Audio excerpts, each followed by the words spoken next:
जनाब सकीना सलामुल्लाह अलैहा इमाम हुसैन अलैहिस्सलाम की दुख्तर अतहर हैं। एक रवायत के मुताबिक आपकी उम्र मुबारक 3 बरस है, एक रवायत के मुताबिक 4 साल मासूमा है आप। करबला में जो हमें वाकयात और हालात नजर आते हैं उनमें इमाम हुसैन ने अपनी तमाम बेटियों के नाम फातिमा रखे हैं और अपने तमाम बेटों के नाम अली रखे हैं। तारीख में ये बात मौजूद है, लेकिन अब चूंकि रावियों ने बयां करना था कि ये कौन सी दुख्तर है इमाम हुसैन अलैहिस्सलाम की या ये कौन से फर्जंद है इमाम हुसैन अलैहिस्सलाम के, तो इसलिए फातिमा कुबरा, फातिमा सुगरा कहा गया। और इमाम अली इब्न अबी तालिब अलैहिस्सलाम के नाम पे जो नाम रखे थे मौला हुसैन ने अपने बेटों के, तो उनको फिर अली अकबर कहा गया या अली असगर कहा गया। अब जो जनाब सकीना सलामुल्लाह अलैहा हैं, इनका असल नाम भी फातिमा है। कुछ रवायात में रुकैया भी कहा गया और सकीना सलामुल्लाह अलैहा भी कहा गया। सकीना क्यों कहा जाता है? इसलिए क्योंकि इमाम हुसैन अलैहिस्सलाम ने नवाज़िश शब इनको मांगा था।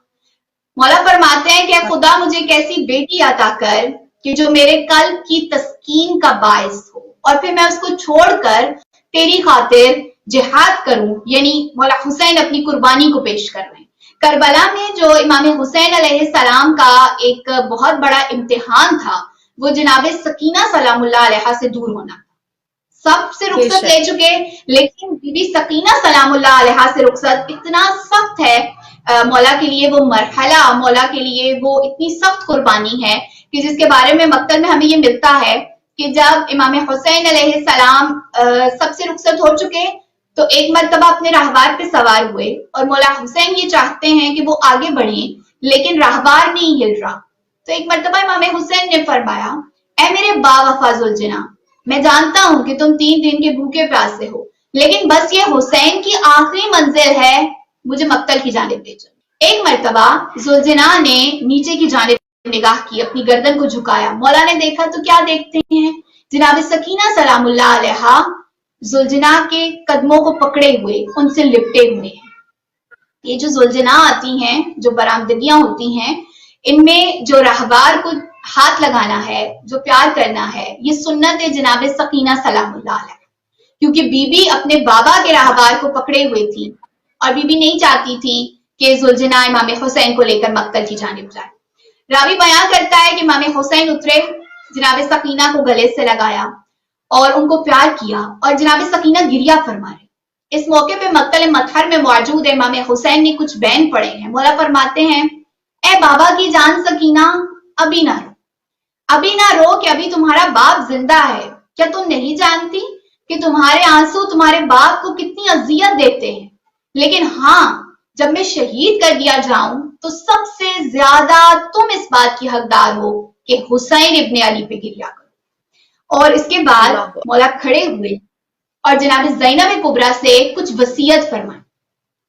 क्या वसीयत है कि मेरी बहन ज़ैनब, मेरे बाद मेरे यतीमों का ख्याल रखना, लेकिन खास तौर पे सकीना सलामुल्लाह अलैहा कि ये 4 साला मासूमा है इस दश्त करबला में, इन्होंने कोई जुल्म नहीं देखा, इन्होंने कोई जफा नहीं देखी, ये नहीं जानती हैं कि मुश्किलें क्या हैं।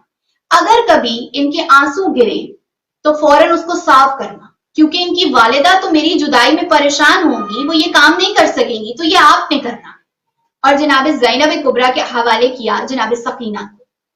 यहां से जनाब सकीना के मसाइब का आगाज नहीं होता, बीबी की मुसीबतों का आगाज नहीं होता। बीबी की मुसीबतों का आगाज असल में उस मकाम से होता है कि जब हजरत अब्बास अलमदार अलैहिस्सलाम का अलम गिरा और उस मौके पे जनाब सकीना ने फरमाया था कि ए चचा जान, अब वो आंखें सोएंगी कि जो आपके डर से सोती नहीं थी, और वो आंखें कि जो बेफिक्र होकर सो जाती थी वो कभी सो नहीं सकेंगी। हजरत अब्बास की शहादत के बाद जनाब सकीना सलामुल्लाह अलैहा क्या मस्तूरात में कोई भी खातून नहीं सो सकी।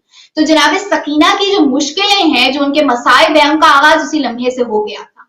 फिर हम मक्तल के वाकयात को देखते हैं या हम इमाम हुसैन की शहादत के बाद के वाकयात को देखते हैं, तो उलमा ने जब लिखा तो वो कहते हैं कि काश जनाब सकीना सलामुल्लाह अलैहा वहीं रोजे आशूर घोड़े की टापों के जद में आके शहीद हो जाती। बीवी वो मकाम न देखती, वो मुसीबतें न देखती कि जो उन्होंने शाम के और कूफा के सफर में देखी। वो क्या शाम और कूफा के सफर में देखी? रावी बयान करता है कि एक छोटी सी बच्ची को मैंने देखा کہ جو بے کجاوا محمل پر ہے اور لگتا ہے کہ وہ کبھی بھی گر جائے گی, کبھی وہ دائیں طرف ہوتی ہے کبھی بائیں طرف. میں آگے بڑھا اور میں نے کہا شہزادی آپ گر جائیں گی. تو وہ مجھے کہنے لگی کہ ذرا اس اونٹ کے نیچے تو دیکھو. اب میں نے دیکھا تو کیا وہ ایک رسی ہے کہ جو جناب سکینہ کے ہاتھوں سے گزری ہوئی, بی بی کی گردن سے ہوتی ہوئی, بی بی کے پاؤں کو باندھے ہوئے, اونٹ کی گردن سے ہوتی ہوئی اونٹ کی پشت کے ساتھ باندھا گیا. اتنی اذیت میں جناب سکینہ سلام اللہ علیہا کو بے کجاوا محمل پر سفر کرایا گیا. راوی بیان کرتا ہے کہ جب کبھی یہ بچی گر جاتی تھی محمل سے, ظاہر ہے بی بی بے کجاوا محمل پہ کیسے آئے, وہ تو شہزادی ہیں حضرت عباس سے علمدار کی, وہ شہزادی ہیں امام حسین کی, ان کو تو یہ سفر کی مصیبتیں برداشت کرنا آئی ہی نہیں کبھی, کیونکہ انہوں نے کبھی ایسے سفر کیے ہی نہیں.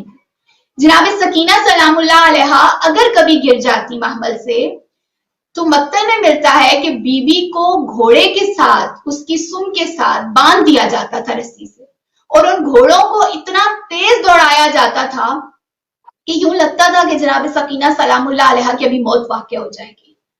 بہت سے ایسے مقامات ہیں کہ جہاں پہ یوں گمان ہوا کہ اب جناب سکینہ سلام اللہ نہیں بچے گی, بی بی کی روح پرواز کر جائے گی. سر سے لے کر پاؤں تک جناب سکینہ سلام اللہ علیہا کے جسم اطہر کا اس سفر میں کوئی ایسا نہیں ہے مقام کہ جہاں سے خون نہ جاری ہو. راوی بیان کرتا ہے کہ جب کبھی جناب سکینہ سلام اللہ علیہا قافلے سے پیچھے رہ جاتی تو امام حسین علیہ السلام کا سر مبارک خاک میں دھس جاتا تھا. وہ نیزہ نہیں اٹھایا جاتا تھا کہ جس پر سر امام حسین علیہ السلام ہے. کبھی ان کے سامنے پانی لا کے پھینکا جا رہا ہے, کبھی 2 گھونٹ پانی دیا جاتا تو جناب سکینہ سلام اللہ علیہا بھاگتی ہوئی جاتی امام زین العابدین علیہ السلام کی بیڑیوں پہ ڈالتی تاکہ وہ ٹھنڈی ہو سکے. تو جو سفر ہے کربلا کا, وہ جہاں پہ جناب زینب کبریٰ کے لیے تلخ ہے, جناب ام کلثوم کے لیے مشکل ہے, وہاں پہ سب سے زیادہ مصیبتیں جناب سکینہ سلام اللہ علیہا کے لیے ہیں, کیونکہ بی بی فقط 4 سال کی معصومہ ہے, اور وہ معصومہ کہ جنہوں نے کبھی زمین پہ پاؤں نہیں رکھا تھا. اور وہ حالت ہے بی بی کی اس سفر میں کہ راوی بیان کرتا ہے کہ ان بی بی کے کانوں سے لہو جاری ہے, اور وہ آج بھی جاری ہے, وہ تا قیامت جاری رہے گا. بی بی کے پاؤں میں چھالے ہیں اور ان سے خون جاری ہے, اور جو جسم کا گوشت ہے وہ لگتا ہے ریزہ ریزہ ہو چکا ہے. تو جناب سکینہ سلام اللہ علیہا نے اتنے سخت مصائب دیکھے ہیں کوفہ کے سفر میں, کوفہ کے بازار میں, کوفہ کے دربار میں. آپ اس بات سے اندازہ لگائیں, وہ شہزادی کہ جو حضرت عباس علمدار علیہ السلام کی آغوش میں ہوتی تھی یا اپنے بابا کے سینے پہ ہوتی تھی, ان کو کوئی لعین کنیزی میں طلب کرے. تو کربلا کے بعد بھی اتنے سخت واقعات ہیں جو جناب سکینہ سلام اللہ علیہا نے دیکھے ہیں سفر میں. کیوں حیات رہی بی بی, کیوں زندہ رہی بی بی؟ تو راوی بیان کرتا ہے کہ صرف اس لیے کہ مولا حسین علیہ السلام یہ چاہتے تھے کہ ان کی مظلومیت کی جو گواہی ہے, ان کی غربت کی جو گواہی ہے, ان کی بے بسی کی جو گواہی ہے, جناب سکینہ سلام اللہ علیہا کی صورت میں وہ شام تک جائے. تو بالآخر بی بی کا جو سفر ہے وہ شام کے زندان تک آیا.